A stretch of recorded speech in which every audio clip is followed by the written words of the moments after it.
Добар ден од студиото на Слободен печат. Во економските теми денеска малку ќе ставиме фокус на економија во рамки на општини и како таа влијае врз целата економија во државата. Мојата соговорничка е универзитетска професорка и воедно директор на Македонија 2025, госпоѓата Никиса Мојсовска-Блажевски. Добро дојдовте.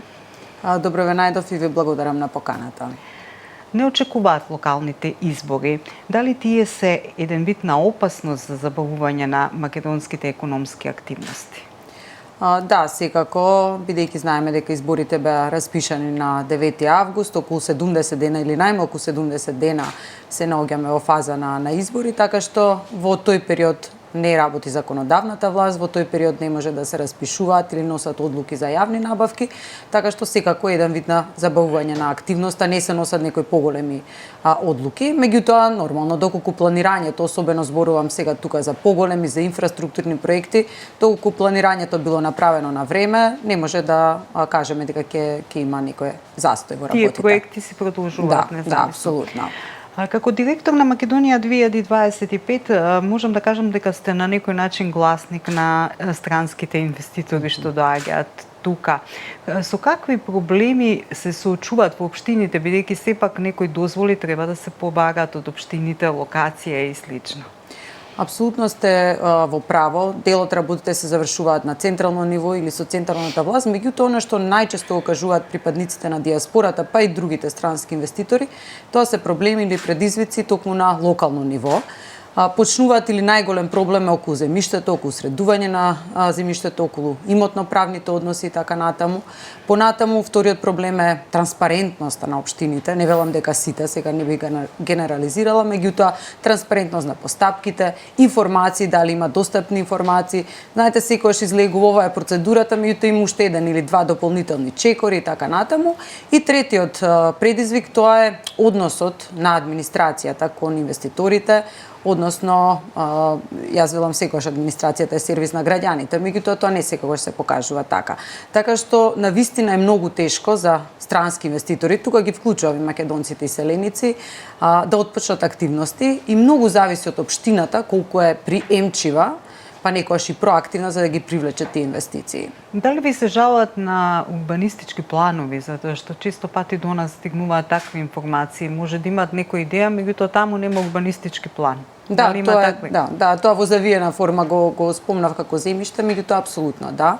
Така што мислам дека јас секогаш сум поборник на тоа, дајте да го средиме земјиштето, дајте да ги средиме плановите, па дури потоа да зборуваме со инвеститори, да не даваме празни ветувања кои што потоа не можеме да ги оствариме, бидејќи тие само ги одвлекуваат понатаму инвеститорите. Че мора да бидеме спремни за да привлечеме повеќе инвеститори, тоа треба да ни е јасно. Кога сме сега кај инвеститорите, дали има некоја најава што еве може да ја откриете за некој инвеститор заинтересиран преку здруженијето, нели да дојде и...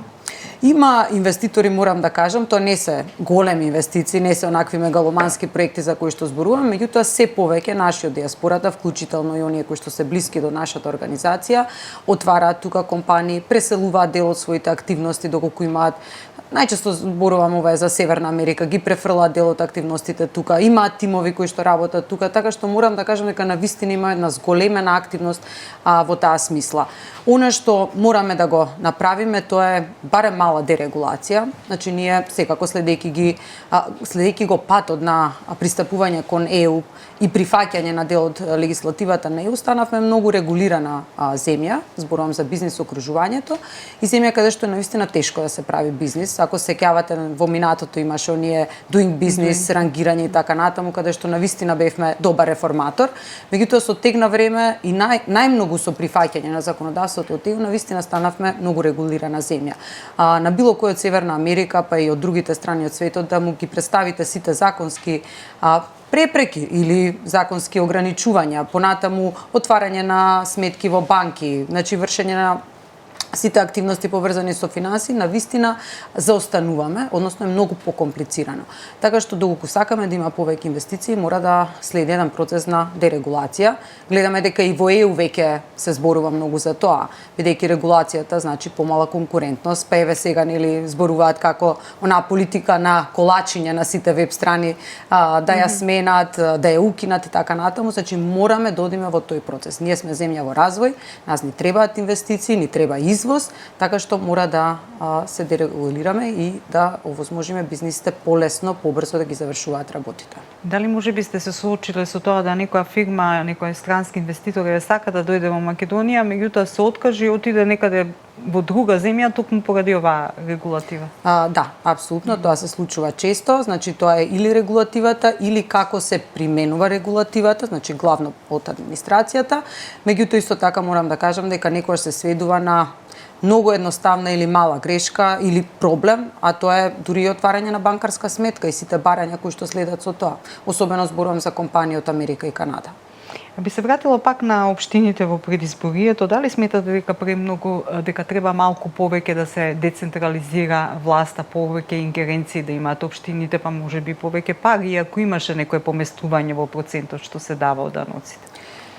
Процесот на децентрализација почна така на почетокот на 2000-те години, се направи еден модел во кој што нели дават ингеренции на општините, меѓутоа исто така им дават и финансиски средства или дотации.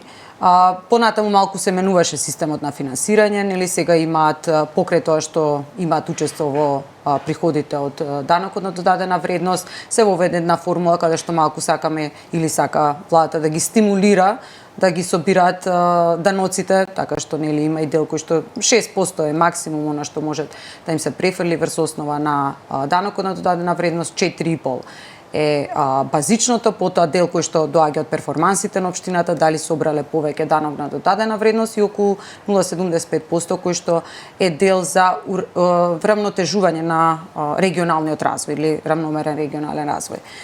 Видете, општините може да имаат повеќе ингеренции, меѓутоа тоа кога ќе ги зголемат своите капацитети. Се извинувам што вака јавно кажам, меѓутоа во моментот мислам дека нема доволно капацитет. Секако има големи разлики помеѓу општините, општини кои работат одлично, кои што се отчетни за она што го работат, меѓутоа и друг тип на општини.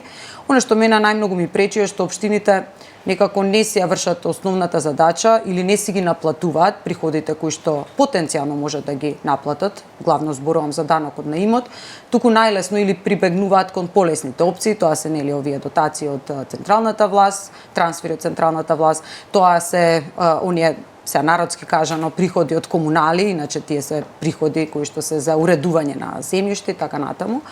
Особено би рекла данокот на имот, бидејќи главно имотите или вредноста на имотите е подценета и тука наплатувате помалку приходи. Па многу општини мора постојано да издават одобрение за градба, нели имаме една експанзија која што некогаш и нерационална и така натаму, само заради можноста да приберат приходи од тоа уредување на земјиштето, наместо да се посветат на приходи од данокот на имот, каде што има голем потенцијал.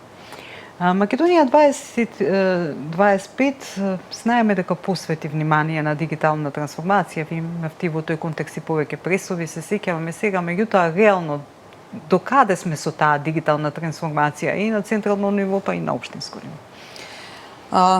Многу тежок процес, се надевам дека барем има свесност или се разви свесност дека дигитализацијата може да ни го олесни животот, да го подобри и деловното окружување, ние како граѓани да живееме подобро, полесно, да има поголема транспарентност, отчетност, намалена корупција, она што за нас беше многу важно и заради тоа и рековме ќе се фокусираме на дигитализација. Вито за да имаме дигитално општество треба сите да сме дигитални или да имаме дигитални вештини. Значи зборувам за владата и дигиталните услугите кои што ги нуди на граѓаните и на компаниите, зборувам за компаниите кои што нели треба да бидат корисници, меѓутоа и активни чинители, и зборувам за граѓаните кои што треба да имаат дигитални вештини. Оно што ние конкретно Македонија 2025 го работиме е во сите овие три области. Најпрво дигитални вештини или дигитална писменост со фокус на младите луѓе, значи обуки за млади луѓе. Понатаму работиме со компаниите, основавме една посебна фондација, непрофитна, се нарекува Центар за дигитална трансформација, каде што на компаниите им даваме услуга за им подготвуваме дигитална стратегија и потоа им даваме и ваучери, односно кофинансираме проекти за да можат да применат некои дигитални решенија, да се дигитализираат. Значи тоа е една одлична иницијатива која што најде на голем интерес од бизниси, меѓутоа и понатаму сваќаме дека мора да се работи со бизнисите, да им се прикажуваат користите од дигитализацијата, да не мислат дека тоа е само трошок. Заради тоа ние решивме да одиме и со кофинансирање за да малку ги поттикнеме. И третиот сегмент е дигитализацијата на услугите или на владата кон граѓаните, кон фирмите и така натаму. Тука главно помагаме или работиме со владата, дел сме од тимови кои што работат на дигитализација на услуги за бизниси. Спроведовме едно големо истражување на сите стопански комори, деловни асоциации, што е најважно за бизнисите, кои се приоритетни услуги што би сакале да се дигитализираат. И тоа помина како информација на влада, Министерството за дигитална трансформација веќе имплементира. Значи имаме буквално приоритетна листа на услуги, се работи на нивна дигитализација. И вториот момент е дигитализација на услуги за диаспората, она што секако е во сршта на нашата организација. Работиме во моментов со тимови од 3 министерства, имаме голем напредок, потребни се некои законски измени кои што се помали, меѓутоа сепак мора да се направат, ќе почекаме после локалните избори тоа да го направиме, меѓутоа морам да изразам една благодарност дека навистина гледам поместување на процесите и дигитализација на услугите. Ние мораме да го направиме животот на нашата диаспора полесен, било тоа да е за вадење на лични документи, да во странство, дали е тоа за некои документи во Македонија, да не мора тие доаѓаат на летен одмор и цел одмор го трошат за да извадат документи, знаете. Така што се надевам дека тоа ќе биде добро за диаспората, па некако и ќе се создаде поубаво чувство или ќе се зголеми љубовта на диаспората кон Македонија, бидејќи е земја која што се грижи за нив сепак. Уште еден сегмент во кој што вложувате е стипендирање на млади. Меѓутоа, за жал, кога ќе се спомене образовен систем, многу често има, како да кажам, забелешки дека нешто состануваме со образовниот систем, колку и да младите еве се трудат или не се трудат, не знам, да научат. Како вие гледате, еве што стипендирате и како гледате воопшто на тој процес? Да, најпрво да кажам што стипендираме. Ние стипендираме млади, фокусот ни е на ранливи категории секако, талентирани ранливи категории. Стипендираме млади од средношколска возраст, тоа не е помала програма за стипендии за средношколци, многу поголема програма ни е програмата за стипендии за студенти, меѓутоа студенти на Универзитетот Свети Кирил и Методи конкретно, бидејќи тоа се средства во една фондација која што заедно со УКИМ ја менаџираме. Околу 140 стипендии годишно имаме или стипендисти, со доста висок износ, околу 250 евра е месечната стипендија. Значи тоа не е многу голема програма. Меѓутоа ние стипендираме понатаму и развој, значи тоа ни е идејата да опфатиме во еден цел развој на најпрво образовната, да кажам, кариера, потоа и професионалната кариера, така што стипендираме и млади предприемачи на обуки и средно ниво на менаџери, па се до извршни менаџери кои што одат на обука во Америка. Значи за нас талентите или човечкиот капитал е многу важен. Дали заостануваме? Оно што може да се види од младите, сега како ќе направите споредбата, нашите млади кои што за жал одат да студираат на странски универзитети, тие се одлични таму, тие се меѓу најдобрите таму. Така што ние си го критикуваме образовниот систем, особено како родители секогаш имаме забелешки, како обзерватори од надвор, меѓутоа успехот на нашите млади во странство покажува дека ние се уште имаме барем колку толку здрав систем. Знам дека најдобрите одат надвор, меѓутоа сепак имаме еден здрав систем. Што е оно што недостасува и тоа го покажуваат сите тестирања и така натаму. Практичните знаења, дури ако ги погледнете PISA, TIMSS истражувањата кои што се за помлади, сепак не знам дали сте ги погледнале тестовите, дефинициите нашите млади лесно ќе ги напишат, меѓутоа или плоштина на триаголник, меѓутоа кога доаѓа практичниот проблем да го решат, тогаш заостанува. Значи повеќе треба практичната примена. Второ, дури и тие тестирања покажуваат дека мотивацијата и инспирацијата на младите е мала. Значи, заради сето она што се случува во општеството, заради сите разговори и во семејството, и во општеството, значи тие не се доволно мотивирани аспирација. Сега, за да не биде ова дека нешто што нема доказ, да кажам, еве, повторно ќе ги спомнам тие тестирања на младите. А во Македонија тие почнуваат да го пополнуваат тестот трае долго, и потоа некаде подолу, бидејќи тоа не е тест за оценка, тие престануваат, нели, веќе ги замрзуваат да размислуваат и така натаму. Че сето тоа одразува недостигна мотивација, така што мислам дека со многу добри примери на млади кои што успеваат, на успешни бизнисмени кои што почнале од нула и така натаму, со промовирање на рол модели во општеството, дека можеме многу да направиме. Тоа не се скапи интервенции, тоа се само интервенции за зголемување на мотивацијата на младите. И мислам дека денес барем нема проблем толку да се најде работа, така што значи не е тоа предизвик, младите можат да најдат добра работа. Она што е предизвик е како подобро информациите да циркулираат. Дали се тоа информации за работни места, дали се тоа информации за услови за работа. Знаете, младите преку TikTok, социјални медиуми и така натаму, мислат дека светот е прекрасен секаде освен тука, дека работата или платата во Германија или во Америка е преголема, и тоа никој не се да ги информира па колкави се таму трошоците за живот или колку е таму тешко да живеат или да успеат и така натаму. Така што потребен не само реформи во образованието, туку и колективен напор младите да им кажеме дека тука е убаво, добро е образованието, има добри работни места и дека можат да успеат тука и да живеат многу добро. Би го завршила овој разговор со нешто што повеќе пати сте го споменале и вие и други економски аналитичари, дека без стапка на економски раст од 5% ние не можеме да го стигнеме ни регионот, а камоли да зборуваме за некоја поразвиена економска земја. Ние последниот податоци за квартални се 3,4% и ние 5 или 6 неколку пати имаме во последниве 30 години постигнато такви стапки. Може ли да се достигнува ли таа стапка 5% или зборуваме само утопија тоа? Па добро сме ги имале и тоа во раните 2006-2008 година, така што сигурно може тоа да се постигне. Имавме еден период на прво глобални турбуленции, тогаш започна големата финансиска криза, тама нашата економија тргна да се изразам народски. Понатаму имавме ковид пандемија, енергетска криза и така натаму. Меѓутоа видите, економијата или равенката за бруто домашниот производ е екзактна. Таа вели како може да се зголеми со инвестиции, повисока потрошувачка, дали е лична или јавна, и со нето извоз, односно со извоз. Мислам дека државата во последната деценија навистина е добра во делот на инвестиции. Значи имаме инвестиции, тие се на ниво од 28 до 30% од бруто домашниот производ, што е навистина добра. Меѓутоа прашањето е дали се инвестиции кои што отвараат можности за економски раст, дали е тоа патна инфраструктура која што ќе помогне за поголема мобилност и на работниците, меѓутоа и фирмите полесно да увезуваат, да извезуваат и така натаму. Значи и квалитетот на тие јавни финансии. Вториот момент е потрошувачката и лична и јавна потрошувачка.